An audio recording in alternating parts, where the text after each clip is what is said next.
ఆంధ్ర మహిళా సభ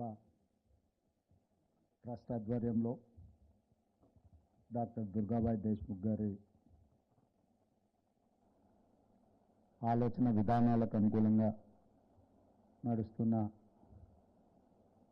ఈ హాస్పిటల్ ఈరోజు కొత్తగా క్యాన్సర్ ట్రీట్మెంట్ ప్రారంభోత్సవానికి నాతో పాటు సహచార మంత్రివర్గ సభ్యులు దామోదర్ రాజనరసింహ గారిని,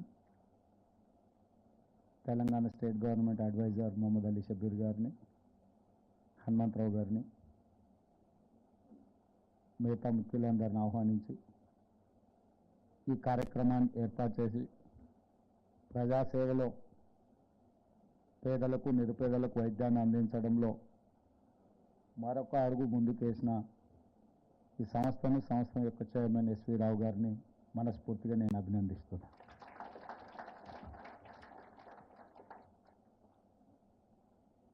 చాలా విషయాల మీద చాలామందికి అవగాహన ఉంటుంది, కానీ సరైన సమయంలో వాటిని మనం గుర్తు చేసుకోవడం అరుదు. దేశ స్వతంత్రం వచ్చినప్పుడు ఈ దేశంలో మనిషి యొక్క లైఫ్ స్పాన్ 32 years. ఒక మనిషి యొక్క జీవిత కాల ప్రమాణం on and average was 32 years. అక్కడి నుంచి పండిత్ జవహర్లాల్ నెహ్రూ గారు adopted a policy to reach poorest of the poor and common man. He was almost to lifespan, according to my information, subject to correction, professional has to say, but 60 years. But going forward, it is going to increase at least 100+ years. ఎందుకంటే ఈరోజు సమాజంలో ఆ రోజు పండిత్ జవహర్లాల్ నెహ్రూ గారు తీసుకున్న education revolution, agriculture revolution, ఇవన్నీ కూడా మన దేశంలో ఉన్న విద్య, వైద్యము, వ్యవసాయంలో తీసుకొచ్చిన సమూలమైన మార్పులు, సాంకేతిక పరిజ్ఞానం, దేశంలో మనిషి యొక్క లైఫ్ స్పాన్ పెరుగుతూ వచ్చింది. ఇప్పుడు మనం మోర్ దాన్ 50% యూత్ పాపులేషన్ ఉన్న, going forward above middle age population చాలా ఎక్కువ ఇంక్రీజ్ అవ్వబోతుంది. దాన్ని ప్రభుత్వాలు, ఎన్జిఓ ఆర్గనైజేషన్స్, డికేట్స్ నుంచి ప్రజలకు వైద్య సేవలు అందిస్తున్న దుర్గాబాయి దేశ్ముఖ్ ట్రస్ట్ లాంటి వాళ్ళందరూ కూడా ముందస్తుగా ఆలోచన చేసి ప్రణాళికలు సిద్ధం చేసుకోవాలి. లేకపోతే ఈరోజు సమాజంలో వస్తున్న ముఖ్యంగా క్యాన్సర్, ఈరోజు ఒక అంశాన్ని మీతో షేర్ చేసుకోదలుచుకున్నా.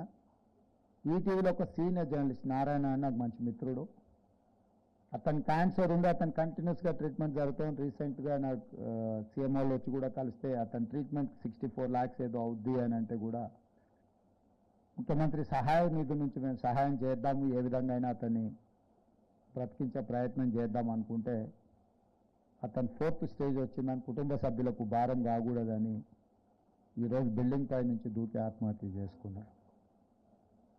అంటే ఒక క్యాన్సర్ పేషెంట్ ఇంత అభివృద్ధి చెందిన సమాజంలో ఒక సీనియర్ జర్నలిస్ట్ ఈరోజు ఆత్మహత్య చేసుకున్న పరిస్థితి వచ్చిందని అంటే మనందరం కూడా ప్రభుత్వాల పరంగా, ఎన్జిఓ ఆర్గనైజేషన్స్ పరంగా, వ్యక్తులుగా కూడా మనం ఆలోచన చేసి ఏ విధంగా ప్రజలకు ఎవరికి కూడా ఇబ్బంది, బాధ కలగకుండా వీలైనంత మేరకు వైద్య సహాయాన్ని అందుబాటులోకి తీసుకురావాలని ఆలోచన చేయాల్సిన అవసరం ఉన్నది. ఇది మీడియా వర్క్.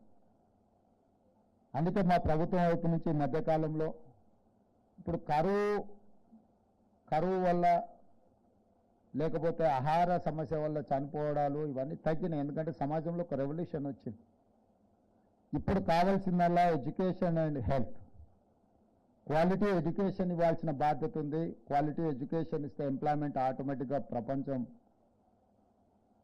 ఎదురు చూస్తున్నది. విజ్ఞానం ఉన్న, సాంకేతిక నైపుణ్యం వాళ్లకు అవకాశాలు చాలా ఉన్నాయి. అదేవిధంగా health. So our government priority is education and health. Health ఇష్యూలోనే ఈ మధ్యకాలంలో కంటిన్యూస్గా హైలీ క్వాలిఫైడ్ పర్సన్ ఈరోజు I can say on record, highly qualified person is our health minister, who can understand, who can give directions to our officers. So ఈరోజు health విషయంలో మనం తీసుకోవాల్సిన జాగ్రత్తలు, తీసుకురావాల్సిన మార్పులు, వీలైనంత వరకు పేదలకు ఉచితంగా వైద్యాన్ని అందించడానికి లేదా అతి తక్కువ ఖర్చులతో వైద్యాన్ని అందుబాటులోకి తీసుకురావాల్సిన బాధ్యత మన అందరి మీద ఉన్నది. ఈరోజు దుర్గాబాయి దేశ్ముఖ్ హాస్పిటల్లో క్యాన్సర్ వింగ్కి ఎవరైతే దాతలు ముందుకు వచ్చి సోషల్ రెస్పాన్సిబిలిటీ కింద సహాయం అందించిందో వాళ్ళందరినీ కూడా మనస్ఫూర్తిగా నేను అభినందిస్తున్నా. రాష్ట్ర ప్రభుత్వం వైపు నుంచి చాలా వరకు బేసిక్ టెస్ట్లకే ఎక్కువ ఖర్చులు అవుతున్నాయి. నా విషయంలో కూడా ఎప్పుడు హాస్పిటల్కి వెళ్ళినా మళ్ళీ మొదటి నుంచి అన్ని హెల్త్ చెకప్ టెస్ట్లన్నీ చేస్తూ ఉంటాం. ఎందుకంటే ఆ రికార్డ్ ఎప్పుడు పెద్దగా తీసుకెళ్ళాం. హాస్పిటల్కి ఎప్పుడైనా వెళ్తే డాక్టర్ అంటారు ప్రీవియస్ ఏమైనా ప్రిస్క్రిప్షన్స్ కానీ లేకపోతే మీ ట్రీట్మెంట్ కానీ ఏమైనా మీకు చేసిన రిపోర్ట్స్ ఉన్నాయని మనం ఎత్తుకుంటూ ఉండవు. ఎందుకంటే మనకు అజాగ్రత్త, ఒకసారి కొంచెం కోలుకోగానే ఇంకా అవన్నీ మళ్ళీ అవసరం పడదులే లైఫ్లో అనుకుంటుంటాం.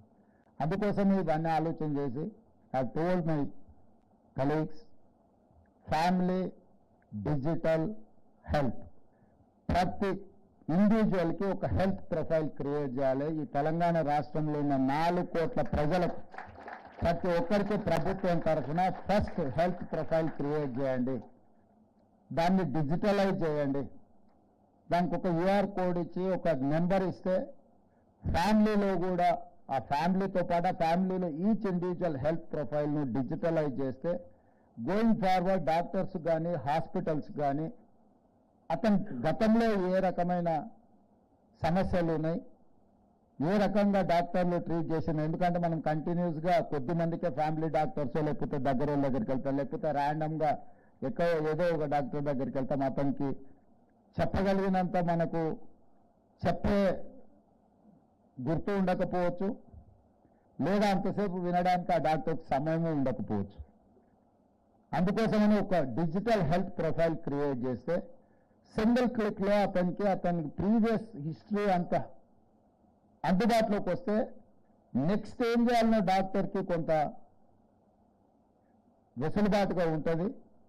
అందుకే తొందరలో అంటే ఎక్కువ రోజుగా మ్యాక్సిమం 30 days లోపులోనే ఈ ఫ్యామిలీ డిజిటల్ హెల్త్ కార్డ్ని మనం ప్రజల దగ్గరికి తీసుకెళ్ళాలి. అన్ని గ్రామాలలో అందరికీ వాళ్ళ బ్లడ్ గ్రూప్ కానీ వాళ్ళ ప్రీవియస్ ట్రీట్మెంట్ ఏమేమి రికార్డు ఉందో అవన్నీ ఒక అంబ్రెలా కిందకి తీసుకొచ్చి అదర్ వెల్ఫేర్ స్కీమ్ కూడా అందులో వాళ్ళకి గవర్నమెంట్ వైపు నుంచి ఏమి ఇస్తున్నాం అనే దాన్ని కూడా దాన్ని స్ట్రీమ్ లైన్ చేయాలని ఆలోచన చేస్తున్నాం. ఈ హెల్త్ ప్రొఫైల్ క్రియేట్ చేసేటప్పుడు వాళ్ళకి టెస్టులు చేసేటప్పుడు మీలాంటి సంస్థల యొక్క సహకారం తీసుకుంటాం. ఎందుకంటే 4 కోట్ల మందికి హెల్త్ డిజిటల్ ప్రొఫైల్ క్రియేట్ చేయాలంటే ప్రొఫెషనల్గా ఉండాలి, అదేవిధంగా పక్కా సమాచారం ఉండాలి. క్యాజువల్ యాటిట్యూడ్తో ఏమైనా అందులో మనం ఈ ల్యాబ్లలో టెస్టులు చేసేవాళ్ళు కానీ లేకపోతే ఏదో ఒకటి క్యాజువల్ యాటిట్యూడ్తో చేస్తే అది ఒక్కోసారి ఆ రికార్డు ఫర్దర్ ట్రీట్మెంట్ చేసేటప్పుడు సమస్యగా మారకూడదు.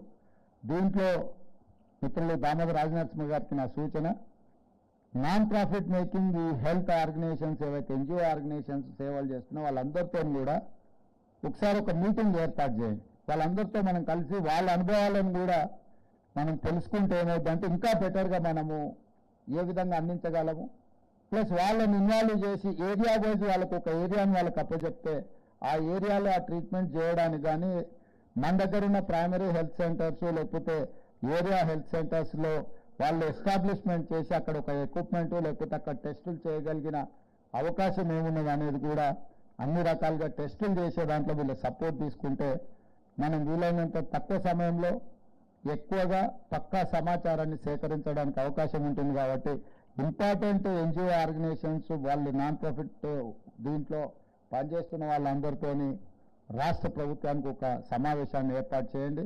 చేస్తే వాళ్ళ ఆలోచనలు కూడా విందాము. ఎందుకంటే డే టు డే ప్రాక్టికల్గా ఏం సమస్యలు వస్తున్నాయి వాటిని ఎదుర్కోవడానికి పరిష్కారం కూడా వాళ్ళు చూపించడానికి అవకాశం ఉంటుంది. As a political executive policy decision చేయడమే మేము చేయగలం. ఆ పాలసీని ఇంప్లిమెంట్ చేయాలి, కింద సామాన్యులకు లబ్ధి చేకూరాలి అంటే మీలాకటి వాళ్ళందరి సహకారం ఉండాలి. అప్పుడే మేము అనుకున్న విధానం పేద ప్రజలకు చేరుతుంది. డెఫినెట్గా తొందరలోనే ఆ అంశాలను అన్నిటిని కూడా ఒక చిన్న సెమినార్ లాగానో లేకపోతే ఒక మీటింగ్ ఏదైనా ఆర్గనైజ్ చేస్తాం. దానికి దుర్గాబాయి దేశ్ముఖ్ సంబంధించిన ప్రతినిధులు కూడా అక్కడికి రావాలని ఈ రాష్ట్ర ప్రభుత్వం చేపడుతున్న ఈ కార్యక్రమంలో మీరు క్రియాశీలక పాత్ర పోషించాలనేది నా సూచన. ఇక రెండవది, ఎస్వీ రావు గారు చార్టెడ్ అకౌంటెంట్గా అన్ని ఆయన మెటిక్యులస్గా ఆయన క్యాలిక్యులేట్ చేసి లైన్ అండ్ లెంత్ చూసుకొని వారు ప్రపోజల్ ఇచ్చారు. మీ బిల్డింగ్ ఏదైతే ట్యాక్సెస్ ఇష్యూస్లో కానీ లేకపోతే బిల్డింగ్ వైడనింగ్లో అడిషనల్ బిల్డింగ్ అలాట్మెంట్ కానీ స్పోర్ట్స్ స్కూల్ గురించి కానీ వారు వెరీ క్యాలిక్యులేటెడ్గా యాన్యువల్ రిపోర్ట్ సబ్మిట్ చేసినట్టుగా చాలా సింపుల్గా 1, 2, 3 వారు ఇచ్చిండ్రు. డెఫినెట్గా వారు ఏవైతే అంశాలు నా దృష్టికి తీసుకొచ్చిండ్రో మా అధికారులకు చెప్పినా నోట్ చేసుకున్నారు. డెఫినెట్గా ఇలాంటి సంస్థలను ప్రోత్సహించడానికి మా రాష్ట్ర ప్రభుత్వం ఉన్నది. మేము చేయగలిగిన సహకారం, మా ప్రభుత్వం profit making business oriented government కాదు. మా గవర్నమెంట్ అనేది వెల్ఫేర్ని ఇంప్లిమెంట్ చేసే గవర్నమెంట్. తప్పకుండా ఆ కోణంలో పేద ప్రజలకు మీరు అందిస్తున్న సేవలకు మా వైపు నుంచి కూడా ప్రభుత్వం వైపు నుంచి మేము ఏం సహకారం ఇవ్వగలమో.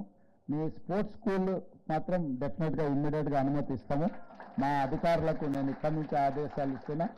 మిగతా రెండు I have to examine, I have to take other complications also. ఎందుకంటే మిగతా వైపు నుంచి ఎట్లాంటివి ఉన్నాయి, ఏం చేయగలము, ఫైనాన్షియల్ ఇంపాక్ట్ గురించి నేను ఆలోచన చేయడం లేదు. ఓన్లీ థింగ్ ఇస్ అడ్మినిస్ట్రేటివ్ ఇష్యూస్లో వచ్చే ఏమైనా అదర్ కాంప్లికేషన్స్ ఏమైనా ఉన్నాయో చూస్తాను. డెఫినెట్గా మా విశ్వవిద్యాలయం మీ ఆంధ్రమహిళా సభ కానుకొని ఉన్న బిల్డింగ్ ఒకవేళ ఇప్పుడు మేము వాడుతున్నామా లేదా ఒకసారి రిపోర్ట్ తెప్పించుకొని ఏమాత్రం అవకాశం ఉన్నా మీ 3 ప్రతిపాదనలు ప్రభుత్వం నిశ్చితంగా పరిశీలిస్తుంది. ఏ అవకాశం ఉన్నా వాటిని అమలు చేస్తామని మీ అందరికీ తెలియజేస్తూ మీ దగ్గర సెలవు తీసుకుంటున్నాను. ధన్యవాదాలు.